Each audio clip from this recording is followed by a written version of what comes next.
Welcome back to the Mina Kimes Show featuring Lenny, only NFL podcast. One of the hosts always plays with a tag. That's Lenny. It's got my phone number on it, so I got to make sure it's not visible in this recording.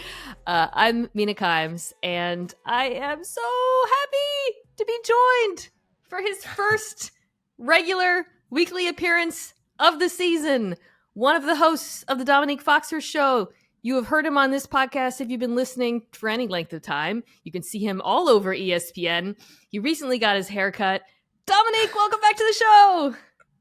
So was that a franchise tag joke? I don't Yeah. know how I feel about that. I mean, I despise the franchise tag.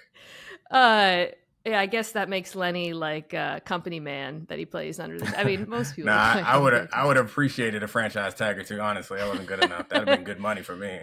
Domonique, I'm so happy you're here. So just to remind folks, or I guess tell people who are new to the show, Domonique joins us regularly during the football season on Tuesday mornings or Tuesday afternoons. And usually we recap Monday Night Football, pick winners and woofs. Obviously, neither of those things are in play this week of the opener. So in the second half of this podcast, we are going to preview Thursday Night Football, which, well, put a pin in that. Chiefs Lions. And in the first half of the show, I came up with kind of a fun, I think it's fun idea. I was thinking about so I was thinking about how this week to me always feels kind of like Christmas Eve. Because, you know, when I was a kid, I just couldn't wait it was like at 6 a.m. I would get up. I was so excited. And that's how I feel pretty much every day starting today through Thursday morning.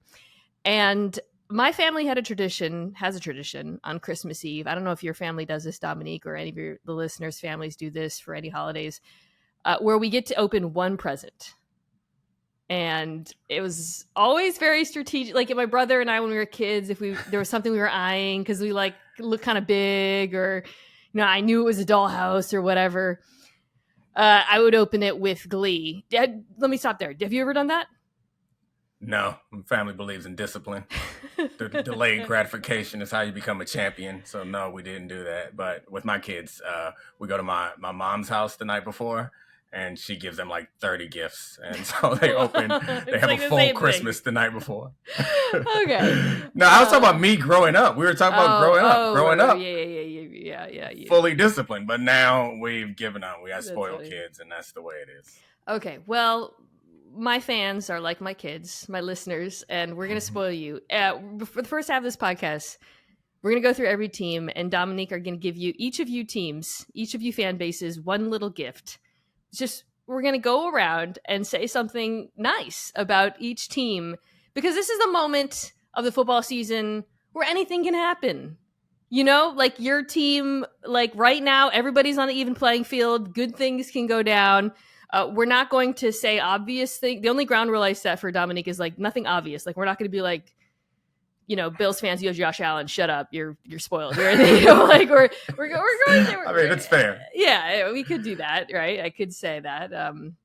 But I feel like if you got a Lamborghini, you're not really excited about Christmas. It's like, oh, whatever. I'm good. Whatever you give me or don't give me, I don't care. We're fine. We'll think of something nice for the Bills. I've been very positive about the Packers this offseason, but one thing I talk about a lot is how good their offensive line is. And sometimes Packers fans would be like, yeah, but our center, Josh Myers. Ugh. And I'm like, man, shut up.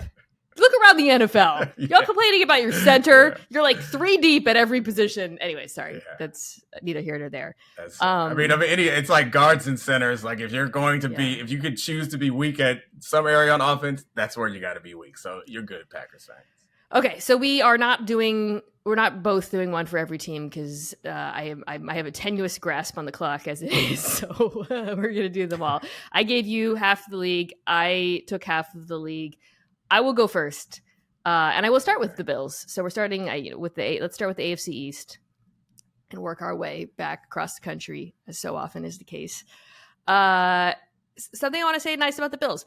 Last year, the Bills, and this is, I guess, formerly Football Outsiders, now FTN does this stat, their defense suffered the second most adjusted games lost to injury of any team in the NFL. I think there's reasons to be concerned. Von Miller's not playing, whatever. But like, it is worth taking a moment to appreciate how unbelievably injured this defense was last year. And the fact that they get Micah Hyde back is incredible. Trey White's now got, further removed from his injury. So Bills, my present to you is there's probably no way your defense is going to be as hurt as they were last year.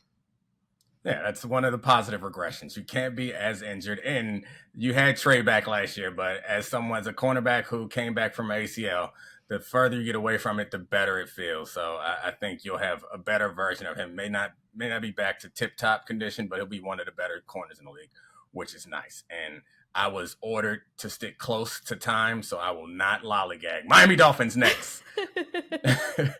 The thing that I was excited about, and it had to be kind of unique, is Mike McDaniel, one of the few black coaches in football. I'm not going to let you guys forget it. We're claiming him.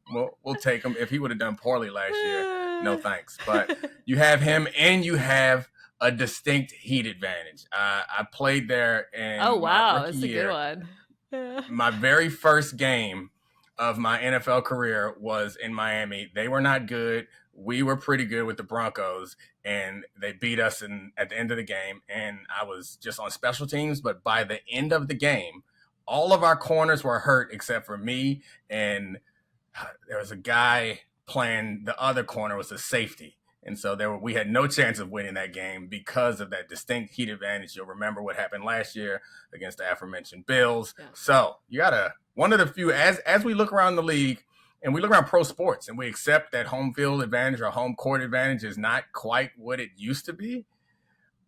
It is in Miami. You can't do nothing about that heat in that party culture. It hurts a lot of teams. I love that. You should celebrate it, because I feel like when this was brought up vis-a-vis that Bills game in particular, it's always like, well, on a neutral field, would they have won? It's like, well, it wasn't a neutral field. Exactly. So, by the time you get to the playoffs, obviously it's usually less hot. Although maybe global warming means that the Dolphins' heat advantage is going to last into the postseason in the future. So, Miami Dolphins fans, maybe you should be rooting for global warming. Don't do that. It's bad. Don't do that. You can't let people take that away from you, because that would be the same as if a Bills fan was like, well, if we were healthy, well, you weren't. The game is where the game is. Yeah. These are the conditions in a situation. So if someone tries to take a win from you and say, but it was hot, so it was hot, that win's going to count. Okay, so I got the Jets. This is a little less cutesy. It's a little bit more of it's a player who was obviously very well known. I just want to take a moment. I don't know how much he's going to play week one, and that's why this occurred to me, because as I was starting to prepare for Monday Night Football, I was looking at practice reports. I think Breece Hall is a truly special back, and I want to stress that because last year, I don't think it can be undersold how unbelievably efficient he was, despite running behind often pretty bad run blocking. He led all backs in Next Gen Stats running yards over expectation per carry, which accounts for blocking in the position of defenders. And he was third in EPA per carry. So basically, he was really, really good, and he was really, really good because of him. This despite running behind a line that was 32nd in adjusted line yards, which is a blocking stat. So while we've all expressed concerns about the Jets offensive line. I don't know how much better they'll be at run blocking this year. You got to think with Aaron Rodgers and a better passing attack, life will be a little bit easier for Breece Hall this season than it was last year, when nobody gave a bleep about whether Zach Wilson or whoever was throwing the football. And so I'm really excited to watch him. Hopefully guys tend to come back from his injury and play still really well. Hopefully he can build upon his success last year, because he was one of my favorite young players to watch. I guess if they're listening to your podcast, we don't have to explain how impressive those stats are. Like the yards over expected, it's a really good stat. Yeah. And there's some other advanced stats that I can say that I don't. Very few of them. So most advanced stats I appreciate and I like, but there are some that when you go in and look at them, you don't see it jump out. But that one is like you can go watch those plays and you're like, oh, That's all him. And so that's nice to see. And can you imagine if rather than breaking the tackle of a linebacker 3 yards from the line of scrimmage, the first tackle that he has to break is that of a safety 8 yards from the line of scrimmage? You're looking at an entirely different set of circumstances and offense pressure off of your defense. But anyway, that's exciting. I got the New England Patriots, and I feel like the first things that came to mind are obvious ones. Like, you won the draft. Your defense is going to be great. Bill O'Brien is going to fix your offense because you have a real offensive coordinator who, despite getting fired in Houston, actually was pretty impressive there. And I guess you don't really get credit for having a good offense in Alabama because you have all the best players. But he's an accomplished offensive coach. But that's not what I'm going with. I'm also not even going to point out the fact that you have the greatest coach of all time and possibly the greatest defensive mind of all time. I'm going way off the map. You got a decent receiver core. I think that we don't give a lot of credit. I love this take. Let's go. Yeah, spicy. We don't give a lot of credit to their receiving core because they don't have a true number one. Or someone who jumps off the page and we're like, hey, this is the guy. Yeah. I think part of that is because of the talent that they have, but also part of that is because of the offense that they were running. You saw a few years ago, 2 years ago, you had a rookie quarterback learning the system. Last year, we throw that out altogether because of the circumstances. But I actually do really like Kendrick Bourne off of press. I think Parker has big playability, and Juju's been effective everywhere he is. He's kind of a slot guy who's willing to do the dirty work. And if you're a run-first team with a good offensive line, he's going to help you in that.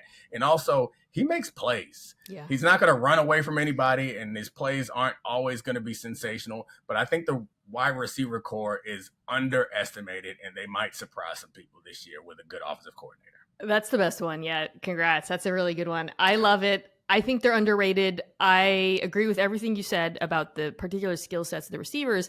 And I would also add, I think they're a good fit for what Bill O'Brien wants to do on offense. We got a little bit of sampling of it in the preseason. This is an offense, like, as we all expected, it's going to be very RPO heavy, spread things out a little bit more in that sense. And Juju is a very good RPO wide receiver. We saw that in Kansas City. He is really good at getting open very quickly. He's not, he's not, again, a traditional number one like maybe we thought earlier in his career, but for this offense, makes a ton of sense. I'll also add, I think they got one of the better 1-2 punches at tight end in the NFL too, with Gesicki and Henry. That's a really good bonus pairing. present. For so when you consider the group as a whole, it's not sexy, and there will be moments where the lack of a go get you a bucket guy probably hurts them. But people are talking about them like they're terrible, and I don't agree with that at all. So I'm with you. I'm not a big gambling guy, but this could be a sneaky hot take for a team that could win that division, because no one's looking at them as a team that could win that division. That's too hot for me. I said sneaky hot take. I don't know what the gambling odds are. That's legit hot. They're definitely the least likely to win the division. I can tell you right now in gambling odds. I don't have them. But how much different is their defense? How much worse is their defense from the Jets? It's not as good as the Jets defense, but it's not really good. It's in the same ballpark. The question is, when you look at that offense, while there aren't dynamic playmakers, there aren't big holes. They're going to protect them, and there aren't big holes. If you give them a little bonus for Bill Belichick game management, and you hope they don't do anything ridiculous like pitching balls in tied games, I don't know. I wouldn't bet much on it, but I don't think if I had to go do TV every day and I had to come up with something hot on a Friday, this might be the one. That's a good one. Okay, let's go to the AFC West. I will be very quick on Kansas City because we will be talking about Kansas City in more depth later. Obviously. They don't deserve no presents. I don't know, man. No Chris. Well, we'll get to the Chris Jones thing. That's a big deal. We'll get to that. I am not talking about the defense. I'm going to give you this present because God knows how long it'll last. I'm excited to see Kadarius Toney play football. Oh man. Good. I like that you gave them a half present. It's an ephemeral. They got a damn Super Bowl and they got Patrick Mahomes. So that's enough. It's that's like when you give someone a cake or something. Eat it now, y'all. No, I just love watching him play. He's such a fun player. He's such a unique player. It was such a dream pairing in terms of, a play caller who can scheme up stuff for him in the backfield and the motions and stuff. And hey, we get a week one. We'll see how long it lasts. Okay, you go next. All right, Broncos. I got Patrick Surtain Jr. is a foundational defensive piece. Yeah. And you have him at well below market value for at least the next 2 years, probably the next 3 years if they pick up this option, which obviously they will. And I think that whenever you're building a defense, you need like hopefully a D lineman and hopefully a corner or something like that you can build around. You have one of them in the league that I'd be excited about putting players around him that will be made much better because they don't got to worry about what's happening over there. This is a terrible idea because now I'm going to ask you a question and then I'm going to be like, okay, we got to move quickly to the next team. If you were the Broncos, would you go back in time and take Patrick Surtain Jr. or Justin Fields?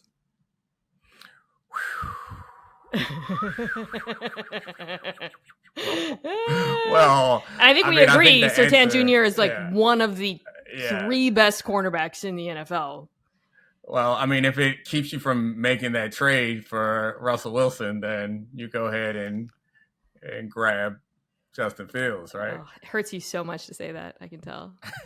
One of the best cornerbacks in the NFL. Yeah, it's just no one's nearly as valuable as a quarterback, so it's okay. We get used to it. Second-class citizenship for all but QBs in this league. All right, I got the Chargers. I'll be quick. This is a little bit similar to the Bills ones or whatever, but like, I don't think people appreciate the fact that the Chargers made it to the playoffs without their starting left tackle and their best edge rusher last year. I mean, Joey Bosa came back, but he was gone for most of the season, as was Rashawn Slater.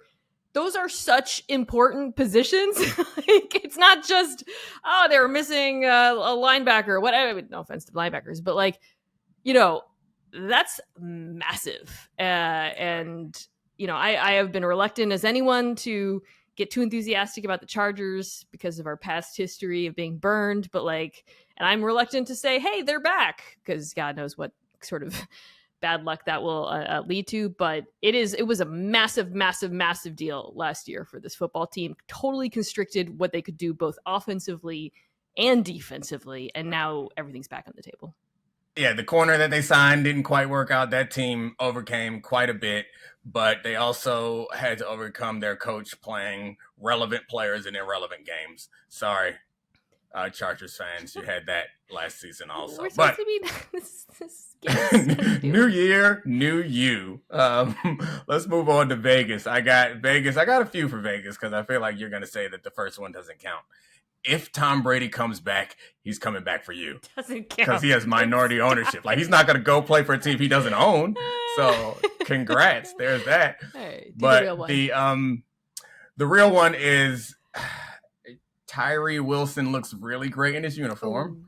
And also has shown some special plays. And a weakness on your team outside of Max Crosby and I guess Chandler Jones, who is older, is like that defense in general, but the pass rush is not great. But if you get Max at full strength, and if Tyree matures into the kind of wild plays more consistently, and you can get a few good rushes out of Chandler a game, you might have turned one of the weaknesses on your team into a strength. And D-line pass rush is probably the fastest way to making the fastest and most consistent way to making a good defense. It's harder to find great corners, but you can create a pass rush relatively quickly with the right players and the right draft picks. That would be massive because I think where they were there, I think 7th is when they took him. There was some thoughts maybe they should take one of those corners. Witherspoon was gone by then, but Gonzalez was still there. And Tyree Wilson's kind of like an afterthought because he was injured all summer and then got some play. And he does, he did flash some of the traits that I really liked in college. If that, as you said, if that works out, that would be massive for this franchise. Okay, I got to pick up the pace. AFC North. I'll start with the Bengals. I have the Bengals. I feel like I don't talk about this guy enough. I used to talk about him when it was like a hipster cool thing to do, and then he became awesome, and I just kind of let it go. Trey Hendrickson is so good. He's such a good player. He's so complete. And it's just, so 4th in edge pass rush win rate, fifth in pressure percentage. Not insane sack numbers, but all the underlying metrics are really good. A true number one, I think, one of the best free agent signings of like the last 10 years, honestly. So great player. Complete is always such a compliment that feels like a slight. Saying a player is complete means that he doesn't do anything that wows you, but it's not really a slight, but it always feels like one. All right, keep it moving. Baltimore Ravens. I think Zay Flowers might be special, and I also think Ronnie Stanley is finally healthy. Like he hasn't been really healthy coming into these seasons. And maybe I'm reading the clippings that and buying into him in a way that I should not, but he seems to be far enough away from the injuries and the surgeries that the quotes seem to make sense. So having him back at his top level NFL best is good. And Zay Flowers, like I've seen enough of him to think that the hard part is going to be getting it into his hands, and he's going to turn some plays into big plays. I like thinking of those two things in conjunction too, because if the Ravens do really open up the pass game as we expected, having Stanley back, manning the left side would be really, really important for a more traditional drop back game. Okay. The Steelers. So I'm not comfortable putting them with Dallas, perhaps San Francisco, but holy crap, this defensive line looks deep. Do we really need to start talking about them as one of the, like, a game-changing position group? Or, so obviously you got TJ Watt back from injury, Cam Hayward still really good, Alex Highsmith they just signed, but then the guys behind them, DeMarvin Leal they drafted last year, Marcus Golden, Nick Herbig looks like one of the best picks in the draft based on what we've seen so far. And I don't care, it's the preseason. Watch that dude. Watch his pass rush moves. Watch his dip. Watch his bend. Damn it, Pittsburgh, you did it again. So it's going to make, by the way, I think this is going to make it, I know I've been kind of like hot on the Steelers lately, but this is going to make it really hard for me to pick Steelers games. Like when you have a group like that's that dominant, they can take over football games. So. Yeah, I've talked about this for a long time. When you have a group that can take pressure off the other groups of your team, and or at least on the unit, the corners. Yeah, they need to. But yeah, if you have that, then it makes life a lot easier. If you have dominant corners, it makes it easier for the D line. If you have a front like theirs, it's going to make it easier for everybody else. All right, I got the Browns, and this is another team that didn't have much success, but when you look at their roster, it feels like it is almost perfect. There are some exceptions, but the thing that I would be excited about for them, the present is you got DTR, because the big question mark is the quarterback spot. So this is where we're going. We're going with Dorian Thompson-Robinson. He's flashed, and he is a high school teammate with receiver Cedric Tillman from Tennessee. So they are both on the same team. Mix it in, because the big, I guess if you would say the weak point on their roster is the receiver core. It's like Amari Cooper, then other dudes. So if Cedric Tillman and his Gorman teammate, Las Vegas teammate, high school teammate can figure it out, because that's the real question. Like, what are you going to get out of the quarterback spot? Don't worry about it. Who cares how much you paid him? Roll in the kid from UCLA. You'll be all right. I kind of like their wide receivers. Elijah Moore, you traded for him. Yeah, but I will just say I loved what I saw from DTR in the preseason. He looked unbelievable. Okay, AFC South to wrap it up. I'll go quick. Titans. DeAndre Hopkins is still the number one wide receiver, I believe. Like, maybe, you're not going to put him, he's not like AJ Brown, Justin Jefferson. I'm not saying that, but I feel like, I don't want to say people are talking about him like he's washed necessarily, but because of the way his free agency played out, took a while, questions about, okay, how much can he really contribute to offense? A lot. I want to just go back to the second half of the season in Arizona when he played. Yeah, he's not like a, top end separator anymore, but he does literally everything else at a very high level. Getting open, finding, I just said he wasn't an elite separator, but he has such great spatial feel. His hands are still incredible. He's still he is a first down. So I think he's going to be really good for them. And getting open isn't always about separation, especially Yes. if you're seeing zone. Like it's about feel and experience, and Leverage somebody and like him understands that. But you know what's really nice? What's better than getting open is catching everything, no matter whether you're open or not. yeah. So you and I have had discussions about him in the past where I don't love him because I want somebody who's going to break the defense with a big play. But sure is nice on third down to not have to read a defense and just throw it in his direction and trust that he's going to bring it down. All right, Houston up next. D'Amico Ryans might be special, and I think the Stroud-Anderson-Ryan combination is promising for a culture reset for an organization that has none or no positive culture to speak of. You bring in successful players from strong college organizations that have, or college programs that have that culture. You have young D'Amico Ryans coming in there and reframing the way that they look at building this team and look at growing. I really like the way that Stroud played in the preseason because obviously you can't be a leader and a culture setter if you're not good. The backups are not the people who we look to decide whether or what we're going to do in this organization. So I think all three of them together, which I guess was the plan why they made that asinine trade on draft day.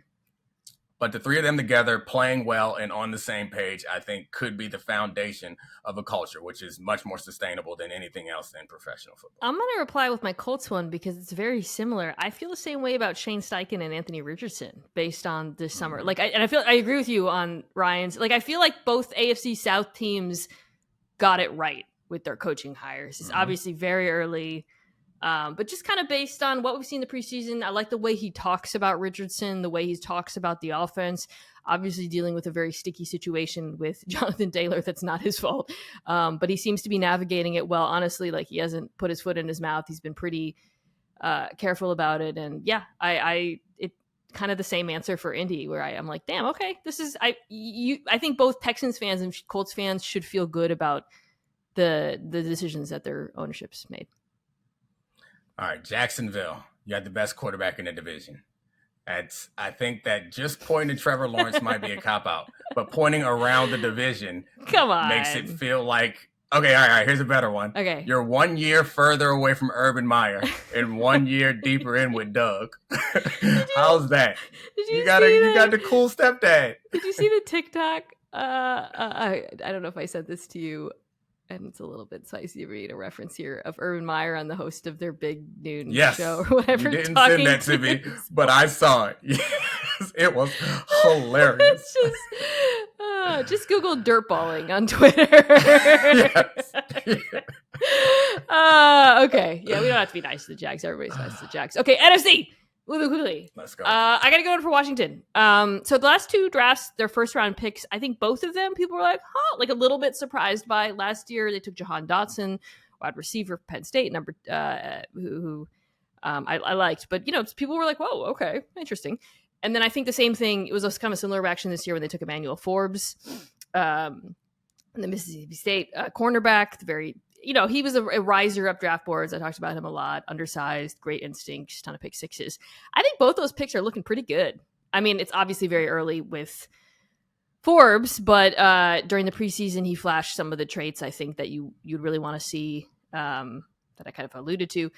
And then Dotson, again, I love his game. I love his hands. He catches everything thrown at him. So, yeah, I've talked a lot about the Commanders' defensive line, so I just wanted to highlight those two picks because – the Dotson one, you and I think when we did the pod with Bill, he was surprised how much you and I both like Dotson, but I think he's really good. I'm impressed with how he's with what he shows, but but I'm partial to underweight cornerbacks. That's my thing. Love a cornerback who is not 200 pounds or 190. A good 175. TFL though? You see him get that TFL? I was like, all right. Yeah, we got to be physical.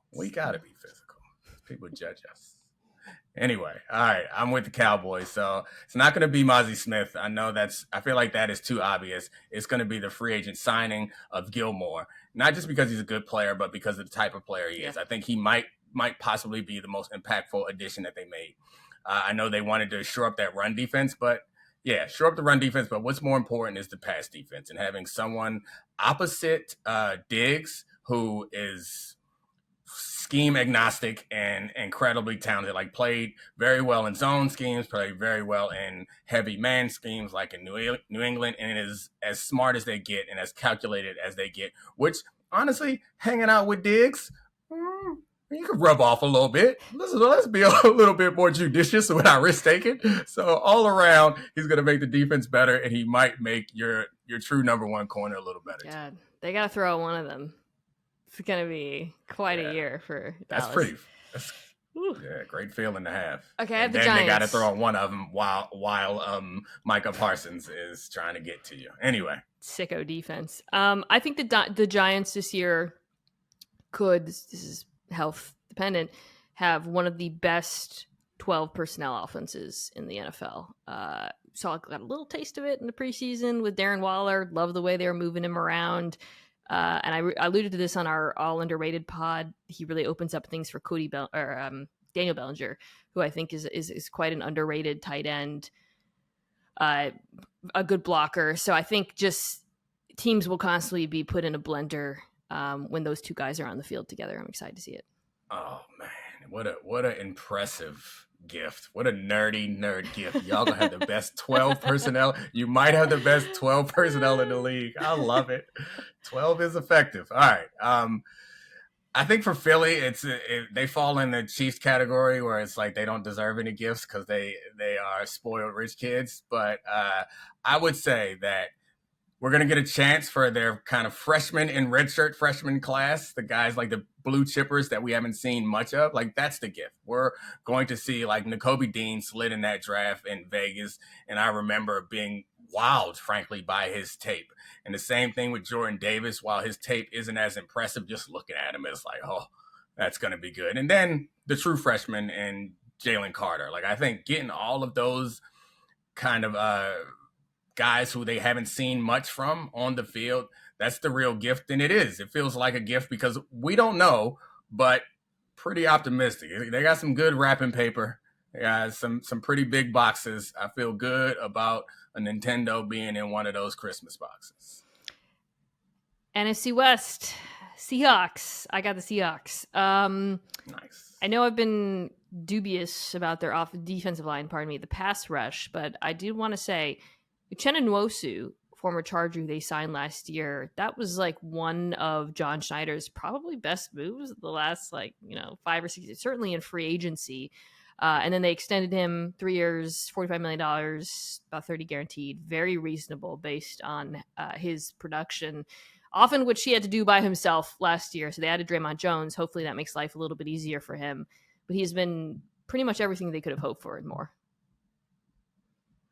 All right. I have the Arizona Cardinals. It's division. The next couple of seconds of silence does not mean that your podcast is frozen. Oh, Lord. It means that I'm giving Mina a dirty look because she gave me the Cardinals when she could have taken these Cardinals. So I think the thing I would say for the fans, the gift is you get the gift of rooting against your team. You had a nice low-pressure season. Your heart rate doesn't have to get up. You have 2 very high draft picks no matter what happens this season, and you have a valuable asset in Kyler Murray coming back at some point. So I think you have a promising set of assets going forward, and you get a season where you can just drink and chill. You don't have to be biting your nails at the end of fourth quarters. You don't have to be checking the division standings. Just go out there and get your ass whipped and be happy about it. Also, you get to watch college football and be really excited about it. I watched so much college football this weekend, and the quarterbacks are so good. They're so fun. So good. I mean, obviously, and the receivers are so good. Whew. The Florida State LSU game, like the Keon defenders Coleman. that were out there. Oh, and the defenders. Oh, my God. Yeah. Jeez. It was outstanding. So get excited about that. You're college football fans this year, Cardinals. Caleb Williams and Drake May both look so good. They both look so good. Okay, I'll do the Rams. In some ways harder, in my opinion. I'm going to single out a player that I know that they're excited about. Kobe Durant, who's their nickel, but he's their star. That's the position Jalen Ramsey played, which basically can be summed up as a kind of turbocharged nickel. You have to play everything. It's very situation dependent, including linebacker, blitzing, all of that. They want you near the ball, which signifies their faith in both his physicality, coverage ability, and intelligence. And he, small sample size last year, but played really well. And that's what they need now is like, okay, who are our guys who we're going to build around, especially on defense? All right, San Francisco 49ers, you have a shockingly easy schedule considering that you were in the NFC Championship game last year. Congratulations, in part because you got 4 guaranteed wins against the Rams and the Cardinals, which is really nice. And you get the fun of watching Fred Warner and Hufanga run around the field and do amazing things. They're 2 players that I didn't want to go D-line because the D-line is what you always focus on when you talk about that team. And Fred Warner gets kind of underappreciated, but he is one of those players like it's just fun to watch. In the same way that running backs are fun to watch, but people don't appreciate them, Fred Warner is fun to watch fly around the field. Hufanga, I feel like, is if I did an all electric team, like the guys you just are like, oh my God, it maybe, not perfect, but okay. NFC North, Detroit. Again, I'll be quick on this one because we're going to talk about them later. The offensive line was awesome last year, and they're probably going to be better this year. So that's crazy. All right. That is pretty nice. All right, Chicago.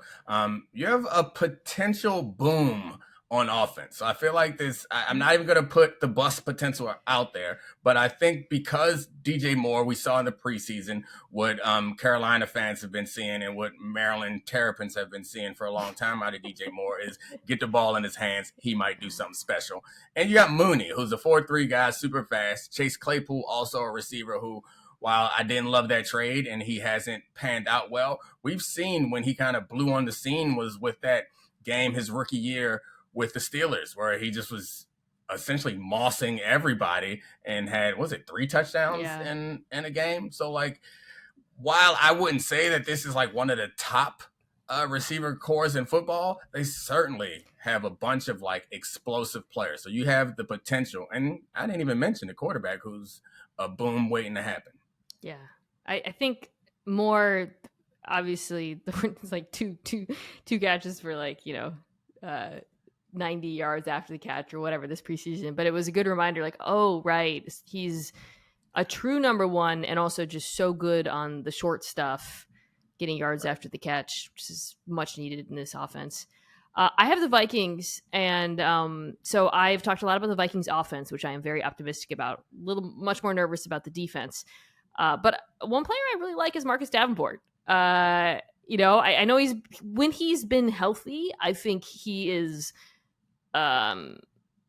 like, especially, opposite Danielle Hunter, like that could be a really good pairing of edge rushers. He has the physicality, the speed, the length. He just needs to stay on the field, but that could be a decent edge rush. Positive about the Vikings defense. I'm impressed. Just chose one player. All right, I think. Green Bay. I think the ceiling on Watson is something that we don't know yet, and that's exciting. Yes. We saw glimpses of it last year, but what we can see with him, a full year and a completely LaFleur offense, not sprinkled with Rodgers dust, it will be interesting to see. And I think on the other side of the ball, they have a really impressive group of corners that'll be healthy, from Alexander to Stokes to Douglas. It's a good crop of corners. Hopefully that defense can meet expectations for once. Defense that, battled a lot of injuries last year. That's something kind of flew under the radar a little bit. I mean, especially like losing Gary when they did. That's a good. I love Christian Watson. I make no secret of that. Okay, final division. Yeah. We did it. I have the Bucks.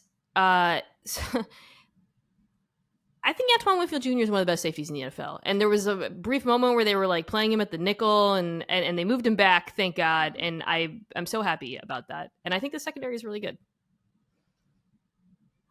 Atlanta Falcons, maybe you don't need a quarterback. I think we're looking at a 49ers level coach weapon combination. And they could be one of the situations where you can take the pressure off the quarterback. And even if the quarterback isn't playing well, don't worry. 2-3 weeks, Taylor Heineke to the rescue. There you go, guys. Get excited about some Heine minutes. That's a toxic present you just gave them. Okay. No, it's not. The present is good. It's that it doesn't matter because your coach is so good, and you got Bijan, you got London, hopefully Pitts. What if we start calling them the San Francisco 48ers? Or like I need like a baby Niners like nickname for the Falcons. Well, yeah. Well, we got to think of a number for Atlanta. I don't know. Well, I was thinking 48ers because Bijan's 8 and they're like a little, Okay, not I'm as with good it. as San Francisco. Okay. Atlanta 48ers. Carolina. First of all, I didn't know that Brian Burns was like maybe holding out until like this morning. That really snuck up on me. That sucks. I hope he plays. I don't know how that's gonna. This is. I mean, Bosa. We're gonna talk about Chris Jones, who I actually now believe will play. Maybe I'm wrong. We'll see. But I think Bosa the deal gets done. But like now, I'm just like, goddamn, who's not playing week 1? Like all these holdouts kind of came out of nowhere. That one really snuck up on me. I'm not going to comment on it because who the heck knows by the time this comes out, but y'all need Brian Burns. I'll just say that. The nice thing I'm going to say is I think this could be the year that J.C. Horn asserts himself as one of the top 10 corners in the NFL. Yeah, I really like J.C. Horn. I hope that happens too. All right, New Orleans to close it out. It's a little lazy, but I feel like New Orleans is a stealth Super Bowl contender. That is a huge gift, but this is in part based on the sales pitch that you made for them to win their division. And they do have a quarterback who has potential to go off on occasion. And you could have a situation where they'll have a high seed in the playoffs because their schedule is not tough, because their division is not tough, and they could stay very healthy. And you just need 1 or 2 games where Derek Carr turns back the clock and gets cooking. Next thing you know, you're in the Super Bowl. And also you get to watch Mickey Loomis do crazy tricks with money. I like it. That's probably the best gift of all. You could actually win the Super Bowl. Okay, guys, we did it. We got through all 32 teams. When we come back, we are going to talk about Thursday Night Football. Tickets to the game, merch, meals at iconic restaurants, stays at Caesar's Palace, all this can be yours when you bet with Caesar's Sportsbook. Win or lose, every bet earns reward credits, which you can redeem across the empire. Now, if you haven't started yet, register using code OMAHAFULL, and then place your first bet up to $1,250. If you win, great, keep those winnings. But if you lose, you'll get your stake back as a bonus bet. Okay, we're back. Here to talk about an actual football game that is happening between the Super Bowl champion Kansas City Chiefs and the Detroit Lions. We have to start with the elephant in the room, or not in the room, because Chris Jones has not practiced. We are recording this on Monday, September 4th. It is coming out on the morning of Tuesday. Perhaps by the time you listen to it, this is resolved, in which case you can fast forward like 5 or 6 minutes. I don't know how long we're talking about this, but it is by far the biggest story with this game. It is, assuming he doesn't play, a wild stroke of luck for the Detroit Lions. Okay, so let's talk about the impact here, because I've already talked a lot about Chris Jones and everything he does for that defense. You guys can look up his on-off splits are pretty wild. How much he played last year, how good he was as a pass rusher. I've talked about how young and not deep this defensive line is without him. But I think it's worth now kind of putting in the context of this particular matchup, because they're going up against an offensive line that has a potential to be one of the 3 best offensive lines in football. I talked about this at the top. I think Vaitai might be starting at guard, but they're so deep, they're so good. And they're also playing a quarterback in Jared Goff, who last year, when he was kept clean, was 5th in the NFL QBR when he was under pressure. That dropped to 15th. They went from 75 to 25. His completion percentage over expectation when he was under pressure was actually 31st in the NFL. It was negative 12.5%. Not great. Not great. But that might not matter because they might won't be able to pressure won't him be at under all. pressure. Domonique, like, I mean, is Jared Goff just like the most charmed dude in the world? Right? Like, is he just waking up, like walking around like Homer Simpson this morning, picking daisies? How happy is he? And how big of a deal is He has this? to be. It's a huge deal. He has to be. It's not only could this O-line be the line that could potentially protect him? And you said they had the potential to be one of the best, like they were. And they're going to be. And they're like, it's not like we're putting together a bunch of good O-linemen and hoping that they can play. Like, we've seen it. They're a good O-line. They're going to be one of the best in football. And to go up against a D-line that is not one of the best in football and is without their kind of game breaker, I think is huge for Jared Goff and huge for this team. But I'll say this, a little bit of X and O about Chris Jones. I think his impact as far as his production is concerned. But one thing you have to remember about a player like this is there are a couple players on offense and on defense that define portions of the game. And by that, I mean, if Chris, like there's somebody that you have to know where they are at all times. And so if you are an offense, you always know where Chris Jones is. And if you're a defense, you know the offense knows where Chris Jones is. So one of the things that we always like to do when you have a player like that is put him on one side, which almost guarantees that you know the protection that you're going to get. Maybe that's not true against a team like the Lions, who might be comfortable with leaving Penei Sewell lined up with Chris Jones if you put him on the edge. But still, more often than not, they're going to push away from Karlaftis or anybody else and push towards him, which then tells you exactly what blitzes you can run to the other side and when they're going to work. So if you get a team in 3rd and 8, you put Chris Jones over there, and even if you show the blitz, their answer to it may not be 8 yards. And so I feel like I'm getting in the weeds, getting complicated, but that's, outside of just the amount of double teams he's going to command and the tackles for loss he's going to create, the pressure he's going to create, the sack fumbles he's going to create. Outside of that, he clears things up for you as a defensive coordinator, and he clears things up for you as a player on defense. Sometimes during the season last year, Steve Spagnuolo would look at an offensive line and he'd be like, ooh, right tackle. Hey, Chris, slide out, play defensive end. And Chris Jones was very good as an edge rusher last year, whereas the previous year, it was not so great. The Lions are unbelievably strong at tackle. Like they have one of the, again, maybe the best. They're really, really, really good. And so this is a game, again, where like that interior pass rush would have been so important. So your point is absolutely correct about how his presence clarifies things for the defense. It also would have been I wouldn't say a matchup advantage, but a very important source of pressure in this game. And now, like, Domonique, if they were playing like the Colts or the Texans, whatever, just like a young, I would say this is Steve Spagnuolo. He's gonna dial some up. It's there's a lot of teams in the NFL that I would assume, like Snead's playing, L'Jarius Sneed. I'm like, he's gonna blitz Snead, whatever. Yeah. But the Lions' offense was very good against the blitz last year, which is not Jared Goff has struggled against the blitz in the past, but they're good against the blitz, part because the offensive line is so good, partly because I think Ben Johnson's a very good play caller. I think he gave Jared Goff a lot of answers. They have guys who can get you yards after the catch. Point is, I think they could get really punished if they blitz a lot in this game, which again brings us back to the fact that Chris Jones was really important in this football game. Yeah. Really important. You wouldn't have to blitz. I think you're talking around Ben Johnson without explicitly bringing him up, but I think that matters a lot. You can trust that they're going to have effective packages. To attack all of this with St. Brown, who's a very reliable chain mover. They do not have what I look for in all offenses is a deep threat that's going to break the back of the defense, that's going to require someone over top.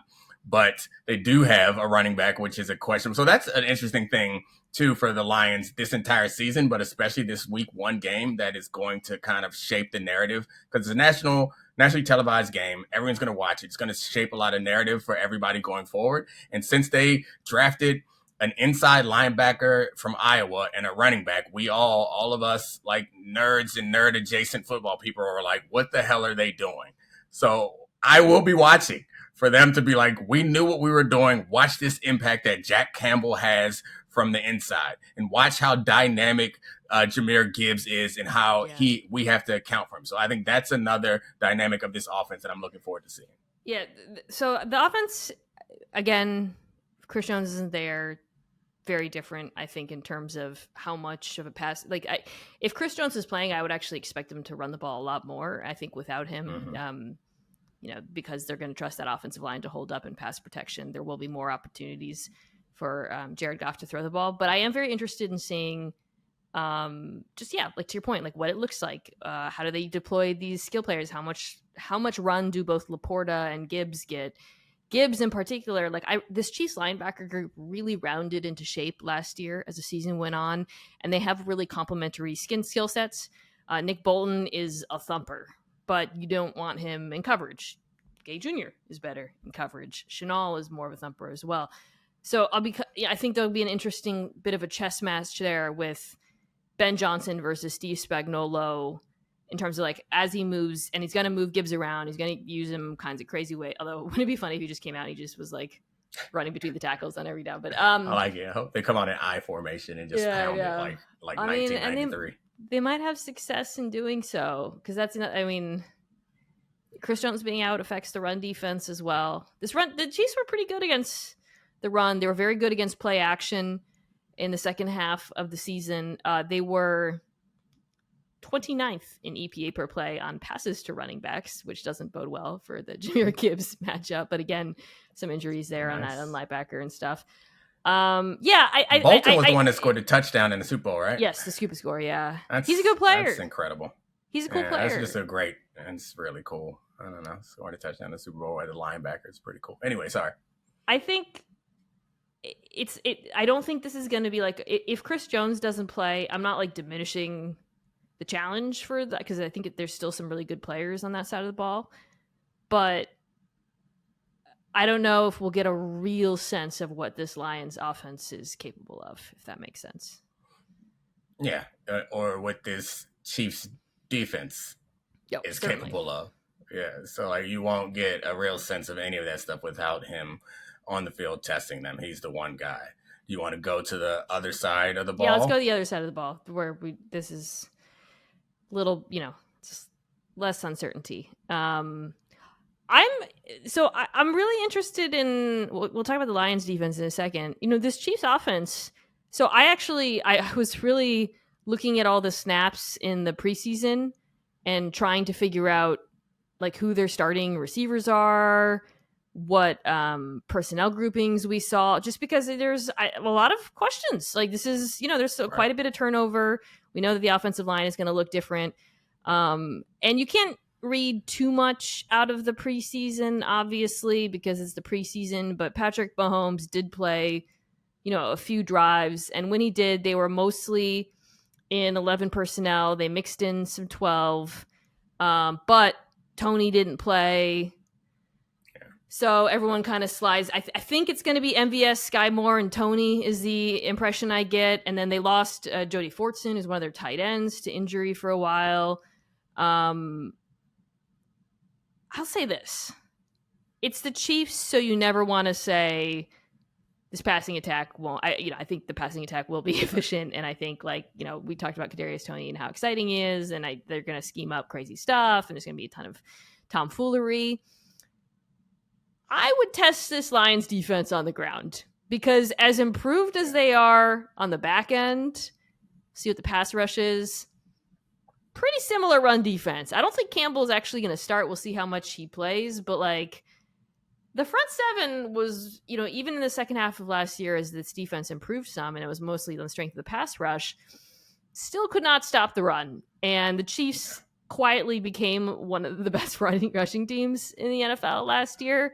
So I just, I think they'll be able to move the ball on the ground against this team. Yeah, that's smart. I think we do, because of the way that the modern game is played, we do kind of default to the past game conversation. But the easiest way to move, or the lowest risk way to move the ball, is running. So if you can run the ball, most coaches, including Andy Reid, would rather run the ball. And they're breaking in a couple new tackles, which no one assumes will be a problem. But running the ball would be smart, because the Chiefs did address well, I guess they got Jack Campbell to address part of their running problem, but they addressed the secondary in free agency. They added Dre Bly as a full-time cornerback coach, which is an interesting move. Not very many teams have a full-time cornerback coach. In my time in the league, in Atlanta, I played in Atlanta for 1 year. That was the only time Emmett Thomas, the Hall of Fame cornerback, was our full-time, like he was responsible for cornerbacks technique. At no other place had I experienced that, which was a small thing, but it matters. And they obviously brought in Cam Sutton, who had a good year last year for the Steelers, and Chauncey Gardner-Johnson. The matchup with him and Travis Kelce is going to be kind of a definitive one. Chauncey's a turnover machine, at least he was last year. That'll be nice. So I think I hadn't even considered. I've been breaking this game down from the past game because I'm a dumb football person who didn't even think of what you were pointing out. Is like, yeah, the Chiefs run the ball well, and the Lions don't defend the run well, and they might just come out and attack them in that way, which would be smart. If you were the Lions, so the Lions last year played, I think, the second most man coverage in the NFL behind New York. And that has continued into the preseason this year. Obviously, you have dramatically upgraded your secondary. You alluded to the additions they made, Sutton, CJ, GJ, Brian Branch is good in the preseason too. Would you play man coverage against this Chiefs team? Which was, it's funny, last year. I mean, the thing about the Chiefs offense is there's nothing that worked against them. Yeah. So it's not like zone was better or man was better or split, like everything was bad. They killed everything. But I'm just saying, if you're the Lions, would you stick to the approach defensively that you stuck to last season? We did express some doubt about this Chiefs wide receiver group. However, it tends not to matter versus man coverage because of both the scheme and the skills of the quarterback. Yeah, I think the worst thing you can do is what you always do. I think we have to give credit where credit is due. They're going to come in with a plan for what you do well. And if we accept that their plan is going to be designed to attack our weaknesses, and we also accept that we are not good enough to stop them if they know what we're doing, which is a hard thing to accept for any defense, because most of the time you're like, all right, well, we match up, we do the best we can. And you'll win enough to feel comfortable with that. I don't know if that works for the Chiefs, but then you run the risk of putting yourself, your players, in situations that they are not as comfortable with, while also allowing the Chiefs, who have seen it all. So it also feels like there isn't a situation that they are uncomfortable with, which is a weird spot. So let's assume the Chiefs come in with a game plan of attacking man coverage, and you come out and play a lot of soft 4 or 3 or 2 because you're like, all right, we're going to catch them off guard. Yeah. They've seen that before. They've seen it before, and they figured out how to beat it. It slowed them down for a week a couple seasons ago, and then they figured it out. So then they'll switch to that. So I guess it just comes to being multiple and having a good disguise. And once you trip them up, you have to. Yeah. I think we all are creatures of habit. We're like, oh, that worked, that third down. Let's go back to it. No, don't go back to it. Please don't go back to it.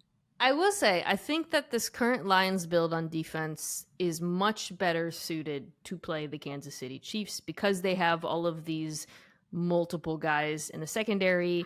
They have tight end stoppers. Talked about the safeties. So important against the Chiefs offense that, while maybe they did in the preseason, I do expect to use a fair dose of 12 and maybe even 13. We'll see if that continues in this game.